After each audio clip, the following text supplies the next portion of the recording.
na maior manifestação política já registrada em São Paulo. Hundreds of thousands of protesters across Brazil. For weeks, Brazil has been consumed by allegations of corruption at the highest level.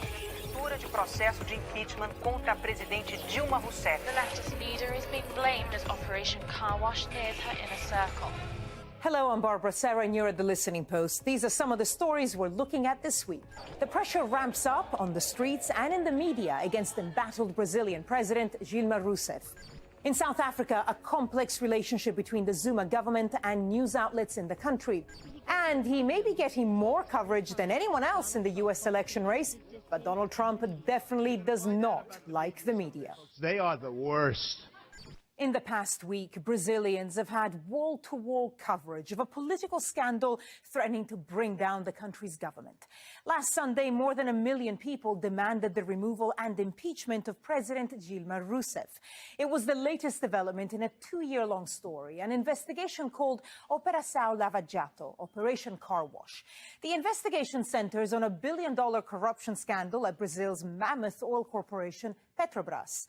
The scandal has touched many of President Rousseff's close associates. Operação Lava Jato has dominated the news in Brazil and has brought the biases of the mainstream media starkly into view. Rousseff is the second successive left-wing president to be elected in Brazil, and she and her Workers' Party complained that they've been in the crosshairs of a mainstream media monopolized by right-wing conglomerates. The corruption story has not made life easy for the Rousseff government. It's battling waves of negative reporting. However, for many watching the news, well, there is a suspicion that the coverage has just as much to do with pushing the political divide as it has to do with the corruption scandal. The Listening Post's Marcela Pizarro now on the role the media is playing in Brazil's political crisis.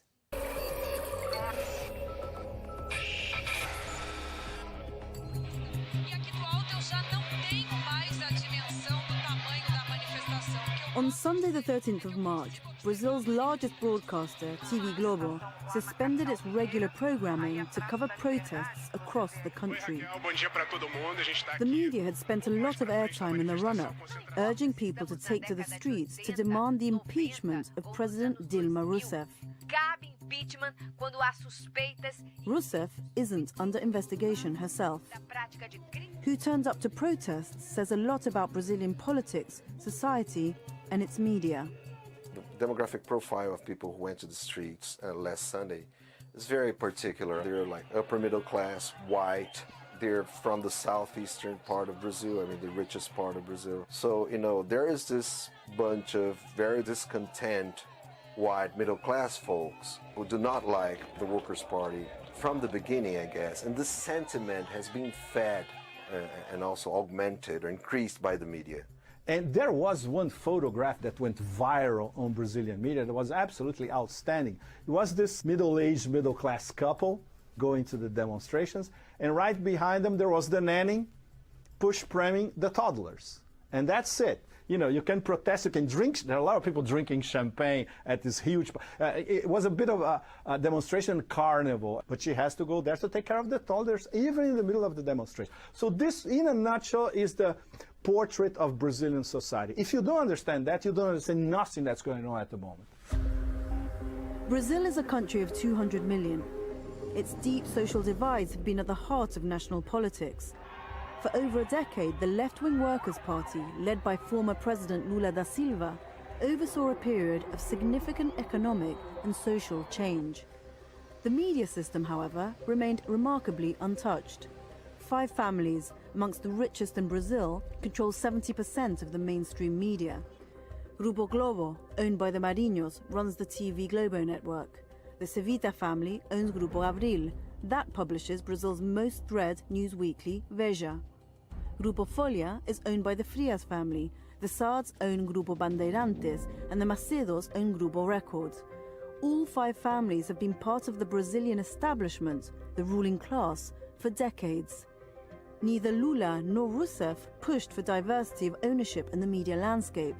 The big media houses have remained unmoved. There is a sense that a lot of the media owners have not been capable of living with change, as if they feel too threatened with everything that's happening. Any type of ideology which can be perceived as being more progressive is instantly put down, instantly criticized. O que a crise política no Brasil faz hoje é What the current political crisis does is intensify people's emotions. The country splits into two very clear groups and the debate becomes insane. This is a very serious problem. The traditional media has started to become a target of the current animosity. Even if you can identify a particular political leaning in one news outlet or another, the other side's viewpoint will never be omitted. This would never happen as it does on social media, because the press is committed to listening to all sides. Nossa história é de ouvir as pessoas. Corruption is not a news story in Brazil.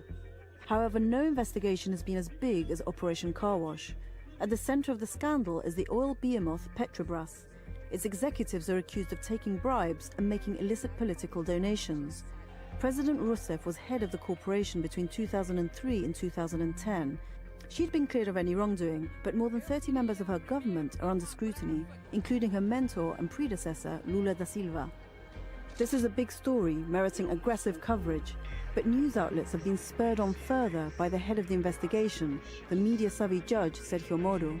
It would seem as though Moro's media strategy was set out a decade ago, before Operation Car Wash even began. In 2004, he wrote an article about another investigation in Italy called Mani Pulite, or Clean Hands. That campaign's success, wrote Moro, was rooted in how investigators used the media to intoxicate the political atmosphere. In that particular piece, his idea is that the media has to be used, right, or has to work together with the judiciary against the government to discredit the government. So that would be the only way to actually get hold of the corrupt politicians and put them in jail. These investigations are supposedly secret, but they are always leaked, and the media actually accuse many people beforehand, before the investigation is concluded. So these people have their reputations thrown into the garbage. They're tried by the public opinion way before, they have an actual trial. Por que há os vazamentos? Eu acho que é... Why are there so many leaks? Well, this is a typically Brazilian way of conducting these things. There is always a back door, a leak. What we do is to produce coverage that is the most accurate, in the sense that we don't prejudge. There is an opinion section in the newspaper that's reserved to showing the newspaper's views, but to us, who work with journalistic coverage, we limit our reporting to the facts. Nos limitamos aos fatos. Not everyone agrees with that assessment.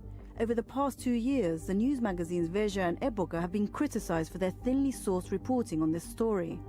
Alex Quadros, a journalist based in Sao Paulo, wrote a lengthy piece accusing the two magazines of resorting to vague implications and providing no documentary evidence.